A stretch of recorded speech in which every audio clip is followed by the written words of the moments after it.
आज हम लोग त्रिकोणमिति से कुछ महत्वपूर्ण सूत्र को समझेंगे, जैसे कि लंब, आधार, कर्ण, इन सब को लेकर के क्वेश्चन में यानी बोर्ड एग्जाम में क्वेश्चंस पूछे जाते हैं और सूत्र भी पूछे जाते हैं। तो बहुत ही सिंपल सा इसका एक स्टेप है, उस स्टेप को बस आपको समझना है और फिगर को समझना है। अगर आप फिगर समझ गए तो आपको त्रिकोणमिति के जितने भी सूत्र होते हैं उससे आपको प्रॉब्लम नहीं होगी। तो चलिए सबसे पहले हम एक राइट एंगल ट्रायंगल ले लेते हैं, यानी समकोण त्रिभुज ले लेते हैं और उससे समझते हैं। तो एक समकोण त्रिभुज सबसे पहले हम बना लेते हैं, right angle triangle.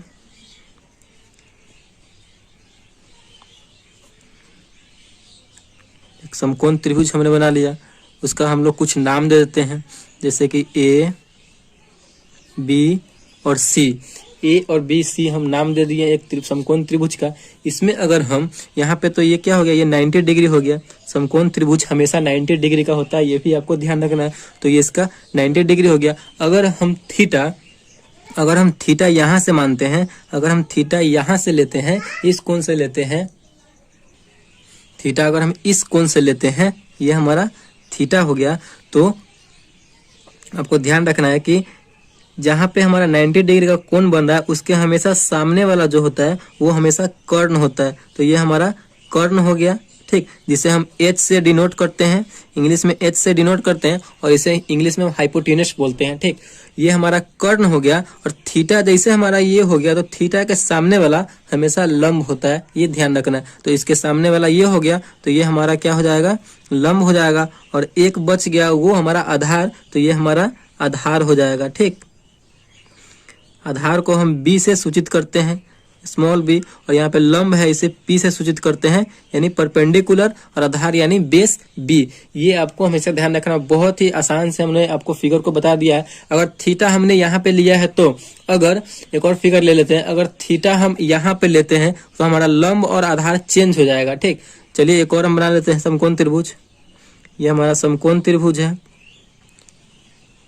Right angle triangle है, ठीक। इसका भी हम नाम दे देते हैं ए, बी और सी। हमने इसका नाम दे दिया। यहाँ पे ये हमारा हमेशा ये 90 डिग्री ही रहेगा। 90 डिग्री हमेशा समकोण त्रिभुज होता है। और समकोण त्रिभुज के जो 90 डिग्री का कोण है उसके सामने वाला जो है भुजा हमेशा कर्ण होता है। इस बात को हमेशा ध्यान रखना। कर्ण हम ये नहीं बदलता, ये हमेशा कर्ण रहेगा, जिसे हम H से डिनोट करते हैं, हाइपोटेनस बोलते हैं।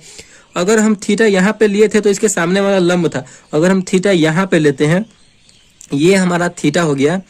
थीटा जैसे ये वाला यहाँ पे थीटा लेंगे तो इसके सामने वाला तो ये आ रहा है, तो इसके सामने वाला हमेशा लंब हो जाएगा, ठीक। इसके सामने वाला लंब हो जाएगा और एक बच जाएगा ये वाला, ये हमारा क्या हो जाएगा, तो आधार हो जाएगा। आधार यानी बी हो जाएगा और ये लंब यानी पी हो जाएगा, परपेंडिकुलर। इस फिगर जो है बहुत ही आसान तरीका से हमने आप लोगों को फिगर को समझा दिया है। आई होप आपको ये फिगर बहुत ही अच्छे से समझ में आ गया होगा। थीटा अगर ये वाला होगा तो इसके थीटा के सामने वाला हमेशा लंब हो जाएगा और ये आधार हो जाएगा। और कर्ण तो हमेशा ही यही रहेगा, जहाँ पे 90 डिग्री के सामने वाला हमेशा कर्ण होता है। थीटा अगर ये रहे तो थीटा के सामने वाला लंब और 90 डिग्री जो कोण बन रहा है जहाँ पे उसके सामने वाला कर्ण, और ये बच जाता है जो आधार हो जाता है। बस ये ध्यान में रखना है। तो लंब, कर्ण, आधार, यही इसका रूल है, यही चलते रहता है। तो चलिए साइन थीटा इक्वल टू क्या होता है लंब, आधार, कर्ण में, उसको हम लोग एक बार देख लेते हैं। तो साइन थीटा इक्वल टू होता है लंब बटे कर्ण, ठीक।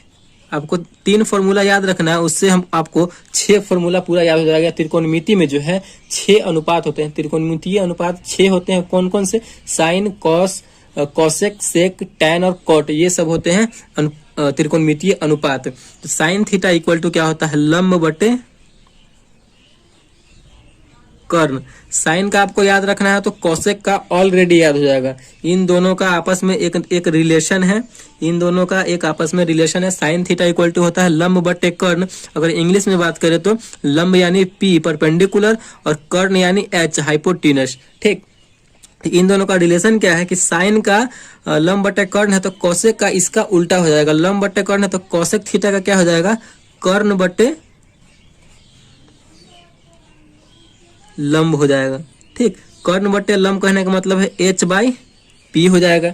एकदम सिंपल सा है। एक क्वेश्चन हम याद किए, एक फॉर्मूला याद किए तो दूसरा फॉर्मूला हमें ऑटोमेटिक याद हो गया। अब दूसरा क्या है, अब आप लोग यहाँ पे दूसरा देख रहे हैं कॉस थीटा। तो कॉस थीटा इक्वल टू क्या होता है, आधार बटे कर्ण। इसको आप याद रख सकते हैं। cos थीटा इक्वल टू होता है आधार बटे कर्ण। तो आधार जो है, आधार को इंग्लिश में क्या बोलते हैं हम लोग, बेस बोलते हैं, यानी बी, और कर्ण हमारा क्या होता है, एच होता है, हाइपोटेनस। तो इंग्लिश में बी बाई एच हो जाएगा, आधार बटे कर्ण। अगर हम कॉस का याद कर लिए तो हमारा जो सेक है वो ऑटोमेटिक याद हो जाएगा, यानी कॉस जो होता है सेक का उल्टा होता है, या सेक जो होता है वो कॉस का उल्टा होता है। बस यही इसका फंडा है, यही चलता रहता है। तो सेक का क्या हो जाएगा, कर्ण बटे आधार, कॉस का उल्टा हो जाएगा सेक में, कर्ण बटे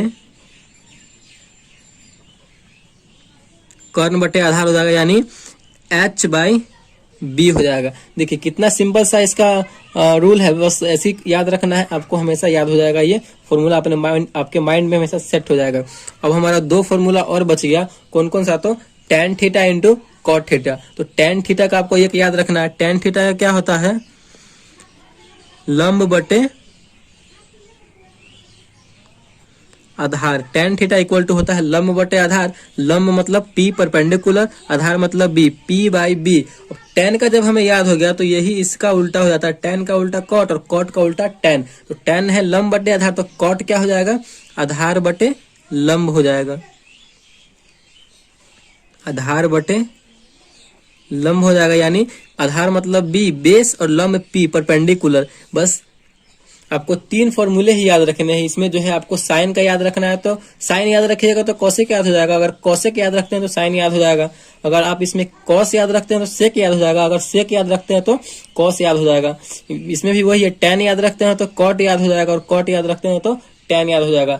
बस यही इसका फॉर्मूला है। और फिगर तो सबसे मेन है, फिगर सबसे इंपॉर्टेंट है। फिगर आई होप आपको अच्छे से समझ में आ गई होंगी। अगर वीडियो आपको अच्छे से समझ में आई और फॉर्मूला आपको आपके माइंड में सेट हो गया है तो वीडियो को जरूर लाइक कीजिएगा और चैनल को अगर नए हैं तो सब्सक्राइब जरूर कीजिएगा। Thank you.